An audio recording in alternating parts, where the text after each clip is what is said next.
from Cooking with Plants, and today I'm making golden flax seed crackers. So let's get started. So for this recipe I'm using 1.5 cups of wholemeal or whole wheat spelt flour, but you could use whole wheat flour or you could try a gluten-free combination if you prefer using gluten-free flours. This should work as well. So 1.5 cups of that. And I'm combining that with 1/2 cup of golden flax seeds. So it is easier to digest flax seeds when they're actually ground up. So it's up to you whether or not you want to grind them up in a coffee grinder or leave them whole. For the purpose of these crackers, I just like a bit of crunch in them, so I'm leaving them whole. I'm also adding in 1/2 teaspoon of Celtic sea salt and 1 teaspoon of baking powder. And also optional, I'm adding 1 tablespoon of nutritional yeast. All right, so they are our dry ingredients, and I'm just going to give them a good mix through.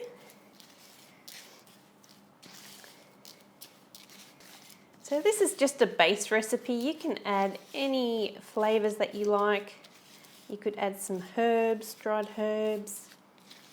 Just have a play around with what combinations work for you. But I do like to keep my crackers pretty plain because I'll be having them with hummus or other flavoured dips, so I want these pretty neutral.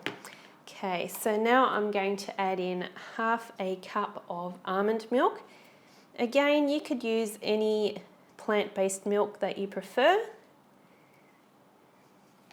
Okay, so we'll give this a mix through. All right, and then just work this through. Just knead it lightly, bring it all together. Make sure all the bits of flour in the bottom of the bowl come off and that they're nicely mixed through. And now I'm just going to put this into the fridge for about 10 minutes just to cool down and rest. So now that the dough has rested and been sitting in the fridge for about 10 minutes, it's ready to roll out. So I'll just flatten it a little bit to get that started. And I'll just put a little bit of extra flour over the top just to help with the rolling of it.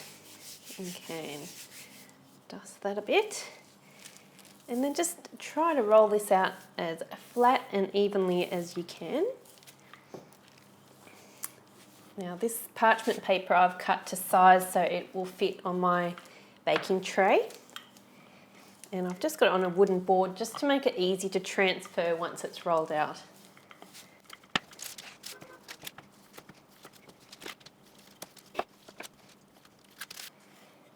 Okay, so now that this is pretty evenly rolled out, you could either bake it like this in one whole piece and then later on just break all the cracker pieces off so they're all very different shapes and sizes. Or what I like to do is get a pizza cutter and just do an even pattern so it's easy to break later on and you've got even pieces.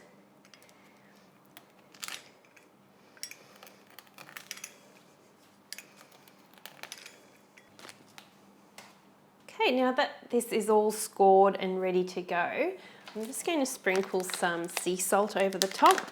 Again, this is totally optional. I just like that little bit of saltiness and the crunch on top.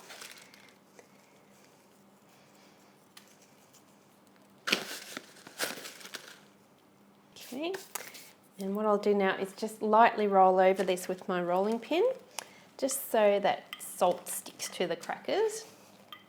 Okay, now I'm going to transfer this onto my baking tray. So I'll just carefully pull that down. And that is ready to go in the oven. So it's going in at 175 degrees Celsius or about 350 degrees Fahrenheit. So I'll get this cooking now. Okay, so these have been in the oven for about 25 minutes. So just depending on your oven and how fast it cooks or not, just keep an eye on it at about that 15-20 minute mark till you're happy with the brownness, crispiness of it all. And these are still really hot. I advise that you let them cool down for a good half hour or so, and then you can just break these into pieces, and they are just so quick and easy to make. Ooh. And all the rough edges that you've got around the outside, just keep those in a separate container if you're serving these to guests, and you can just have the rougher, more rustic homemade looking ones. And yeah, just put all the other nicer ones into a separate container, and if you have guests, you can easily pull those out and have them with hummus or any other dips that you like. But I'm just going to try this without any dip today. Yum. This is such a delicious, simple cracker. And I do like that hint of the salt. But like I said, keep them pretty neutral, and then you can have them with any dip that you like. Just really quick and easy to make. Give them a try, let me know what you think. Remember, you can print this recipe on my website at CookingWithPlants.com, and I'd love to hear from you as well on Facebook at Cooking with Plants. See you for the next recipe. Bye for now. Delicioso.